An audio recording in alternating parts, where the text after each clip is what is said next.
Well, the second variation of the perfect wall is what we call the commercial wall. We replaced the concrete or the block or the masonry structure with steel studs. We have gypsum board as our sheathing, steel studs, gypsum board as an inner lining, and we have all of the same control layers and insulation systems to the exterior. We've got our water control layer as the heavy black line, the air control layer is the heavy black line, the vapor control layer is the heavy black line, and the light gray line is the thermal control layer. Notice that there's no insulation in the steel stud cavity. That's because there's no point to insulate the steel stud cavity from a thermal perspective because of the conductivity of the steel studs. If I was to take a 6-inch steel stud, insulate it with R20 fiberglass or cellulose insulation, the effective thermal resistance is about R4 to R5. I lose 85% of the thermal resistance due to the conductivity of the steel.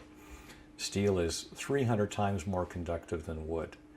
Now, the reason that I know these things is that I've never seen wood wiring. I've never seen a wood frying pan. Well, once.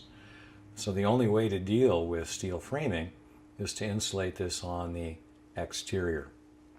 There's no way that you're going to get any thermal benefit insulating within the steel stud cavities.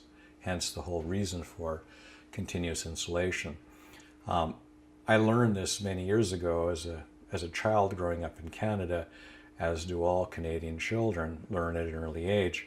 We learn when it gets cold in Canada, we pull the sweaters over the outside of us. We don't eat them and shove them into our ribs. So you want to be a sweater wearer, not a sweater eater. Now, there is a good reason to insulate the steel stud cavities, but it's not thermal, it's acoustical. And so you would use fiberglass or cellulose within the cavities for acoustical purposes, it's a very good reason to do that, but you can't rely on that insulation for thermally. So you wear your sweater for thermal reasons and you eat your sweater acoustically, and you've got a very high performance commercial assembly.